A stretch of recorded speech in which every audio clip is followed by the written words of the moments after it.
Welcome to the Content Amplified podcast, brought to you by Masset. Our goal is to help you get more from your marketing content. Each episode is a 10 to 15 minute interview with industry experts that share amazing insights to help you squeeze as much juice from your content as you possibly can. Here's today's interview. Welcome back to another episode of the Content Amplified podcast. Another great episode coming your way. Again, 10 to 15 minute bite-sized chunks of marketing knowledge to help you get more out of your content. I'm here today with Kevin. And Kevin, why don't you introduce yourself real quick for everyone? Yeah. Hey, Ben. So my name's Kevin Doherty. Right now, I'm the Senior Manager of Content Marketing at Alma, a platform aiming to simplify mental health care access for all. I've worked in content for nearly 10 years under other names like marketing communications and previously had a background in creative services. So that's my I weird love it. background at a glance. Well, thanks for taking the time to be on the show. I really appreciate it. Yeah, no, thanks. I'm excited. So, talking to Kevin earlier, Kevin has a really cool passion for and it sounds like it's not just getting more resources, getting the right amount of resources when it comes to your marketing content. Yeah. Kevin, what do you think about that? How should people, first of all, ask for the right resources? And in your opinion, how do you determine what the right amount is? How do I know what the right amount of allocation should go towards my marketing content? I think that question is probably, I'm getting like esoteric here. Maybe it's just the podcast format, but I think that question's probably the most important one of what's the right number of resources. And I think most content marketers are up against a lack of guidance and education on that front because in some organizations, the right amount might seem like, I don't know, like you have to build up your team and build up your budget to sort of earn your seat at the table. And sometimes that can be a motivating factor for your own professional growth, where you feel like the more people you hire, the more important you'll become and the further your career can go in the content or marketing function. But really, finding the right amount of resources to me is about maximizing ROI, figuring out how much you need to get, how many people, how many resources you need to get in your hands to be able to bring in the most value for the organization and for your audiences. And my hot take is that it's always more than you think for content. It's always to get the most ROI from content, you should probably prepare to advocate for more resources. I love it. And especially in today's economy, the question is always about where is the ROI? How do we get to profitability? How are we really smart with our resources? So when you start a discussion, let's say it's the end of your fiscal year and, the head of marketing, head of the company says, okay, cool, marketing content. What do we need to put into it this next year to be successful? How do you start to approach that conversation and prepare yourself to have that conversation? Yeah, I feel like you can't really have a strong point of view there until you've gotten buy-in on the definition of success. What is the value your company needs? And it is different for every content marketer, so I won't go on some diatribe about how we track organic traffic to site at Alma because it might be different for your organization. But once you know what that KPI or OKR or whatever that thing that is most important to both you and your senior leadership, then it's just about building out the vision to achieve it, I guess. I'm speaking in again, really vague terms, but that's really the basis of it. Very cool. So when you look at your specific allocation of budget for marketing content, if you broke that up into in kind of buckets of where it goes and the different kinds of content and the kind of initiatives, high level, how do you break that down? Because I think sometimes it's hard to say, okay, here's a big, bucket of money. How do I allocate it? How do you approach that? And kind of what's your spread, if you don't mind sharing that? Yeah, I think so. Last year, when we went through planning at Alma, I was new and the whole content marketing was new. And so I followed it kind of intuitively as I was understanding how much organic traffic mattered to us. And I think a lot of it will stick this year. It's September at the time of recording this, so we're going into that same planning process. The buckets I kind of arrived at were trying to figure out how to create a really okay, I'm using another buzzword, but like cross-functionally adept team. So understanding, okay, to what extent do we want to engage freelancers? What's the mix? What's the ideal mix, in my opinion, of freelancer versus in-house writing support, which is the obvious place that a lot of us go. But then making sure that we are covering our bases to show up in diverse channels. So looking at, do we need a visual designer? Is someone else on the team? Is there a design or creative team? And what are their hiring plans? And will that person be able to support what my team needs? Or do I need to get a dedicated designer? Same idea with SEO. Is that a shared resource or something I need to build into my team? So kind of just going through your whole channel mix and thinking about the content you want to be showing up with and making sure that you have all your bases covered for all your channels. I guess that's how I would approach bucketing things. Very cool. So let's say you're going into one of those meetings and you're asked to, your whoever you directly report into asks for, okay, what kind of budget you're looking to. How do you present that content? How do you prepare it?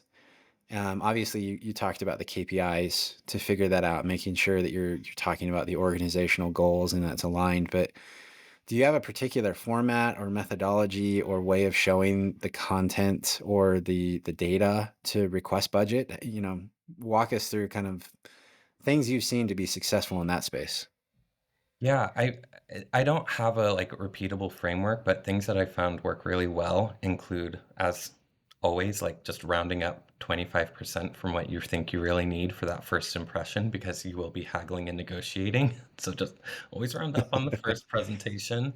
Um, I also do like to I'm I always have a very well designed brand aligned, Google Sheets or Excel sheet where I really break things out. That's the source of truth. And then I purposefully almost have this messy notes doc that I say is just for me, but it's a chance to like walk people through the rationale, invite them in to feel like collaborators in the process of thinking through what people really need. And it also allows you to back up what you're saying without over explaining in the room, which is important. Um, so yeah, those are sort of my initial battle cards, but I try and approach it as fluidly as possible. I love that. And I like how you have the two different kinds of content because really in most organizations, who you're presenting to is also going to the finance team and has to justify. And so if you have that take along kind of paper for them, here's the Excel sheet that's on brand, it looks good, it's justified, Yeah. it's much easier and they're more excited to say, okay, cool. Hey, well, here's the pay per click stuff. We'll get to that in a minute, but look at this cool, like, here's the justification for marketing content. Yeah. And let's go after that. Okay, cool. Now we move on to the other areas, making it as easy as possible for that individual to be successful in their conversations later on is really helpful. Yeah, totally. It reminds me a lot of sales enablement content marketing that we can lean on those skills. Like you're putting the story out there, making it sure everyone knows how to tell it, and then like letting it fly without you in the room. Yeah, absolutely. Sometimes as marketers, we often focus, entirely on the prospective customer or customer. But half of our job is that internal marketing side of things. There's typically two audiences, so it's good to Mhm. really specify those areas. Um, so what other, pieces of information would you want to share about getting budget or understanding the appropriate amount of budget for anyone listening in? Is there anything that you found that doesn't work or anything that you're like, hey, I saw this happen and this was really productive? Any other pieces of information that would be helpful for anyone saying, shoot, I got to ask for budget this year. How am I going to go do this? Any other pieces of advice for that? I guess I have one warning and one suggestion. The one warning is to never, or just be wary of ever advocating for growth for the sake of growth. And even if you believe that your proposal is truly rooted in business need and ROI and team efficiency, make sure that your proposal never looks like you're justifying growth for the sake of growth. Never hire someone because you're trying to develop someone else on your team to be a people manager, because that is the first thing that'll get shut down in my experience. And then the piece of advice I have is to flip the script on efficiency and ROI, particularly if you're looking to bring in-house resources on board. Talk about how that builds efficiency. Actually do the math. Go back on your past projects and figure out how long it took you from the time a piece of content was planned or ideated to the time it went live and count how long that took. And if you've worked with both in-house and freelancers before, compare the two. How long does it take to get freelance generated content to market versus in-house? Compare the results against the KPIs that matter most to your leaders. And I swear, 95% of the time you go through that exercise, you will almost always be able to articulate that there's greater value in in-house content production. That's just my bias. Don't come for me on LinkedIn. And while you're doing that, last thing is when you talk about the time required and you look at the staff time required when you're dealing with handoffs with freelancers, make sure you put a number on that by estimating if you have salary information on the value of staff time. Because I bet your blog posts are costing you thousands of dollars per post. It's astronomical when you actually break it down for the amount of time that your team spend with back and forth and review cycles and things like that. So obviously, one final question, but AI and content writing and stuff like that is a big factor. How you talked about in-house versus freelance. How are you building an AI into that equation, especially when you're talking about efficiencies? How are you viewing that in the spectrum, and what pressures are you feeling from the top down to include it in the mix of marketing content? At my organization, I feel lucky that the pressure I'm facing is more about just having an answer for the AI question. What's our point of view? How are we using it? And luckily, I have a lot of trust to try and figure that out. I know others might not be so lucky, where they have a CEO saying, "We got to use AI," or "Why can't we just make Chat GBT use this for GPT, do this for cheaper?"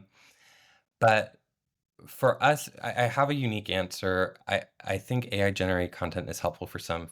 For us, we are operating such a human and vulnerable space in mental health care. Today, our conclusion is that we're happy being a late adopter. Using AI generated content introduces too much risk.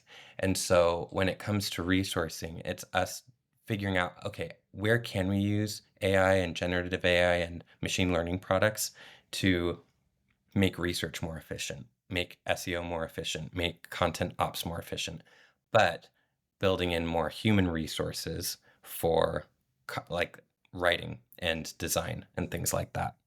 So that's sort of our POV there.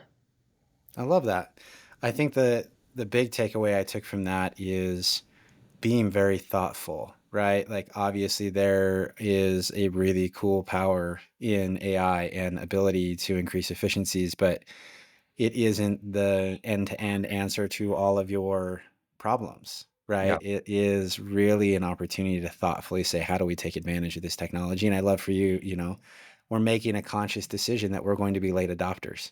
And for us, that makes sense. And I think that's exactly what everyone should be doing, is taking a hard look and saying, great, when I look at the mix, how does it really fit in and where is it really effective and what makes the most sense for our customers? And not just for me personally. It's not about how much I can post. What's really best for our customers? And you guys have determined, hey, we've got a mix that really works. And so Mhm. we're going to stick to that. Yeah, exactly. And that mix is probably different for every single person that listens to this, but I hope you can find the right mix and then just figure out how to make it as efficient as possible. I love it. Awesome. These are great insights. Thank you so much for the time. If anyone wants to continue the conversation with you, how can they best connect with you online? I'm on LinkedIn.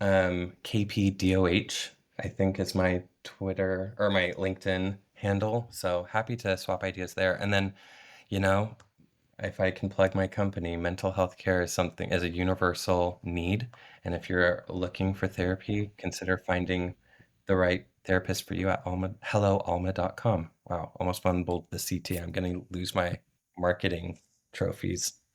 No, you're good. You're good. So thank you so much. And we'll make sure we link to both Kevin's profile and their website inside the show notes. So look at those as well. So thanks again, Kevin. Appreciate it. Thanks, Ben. Thank you for listening to the Content Amplified podcast. Please subscribe and leave us a review. And for additional ways to get more out of your content, visit our website at getmasset.com. That's getmasset.com. And tune in next time to the Content Amplified podcast.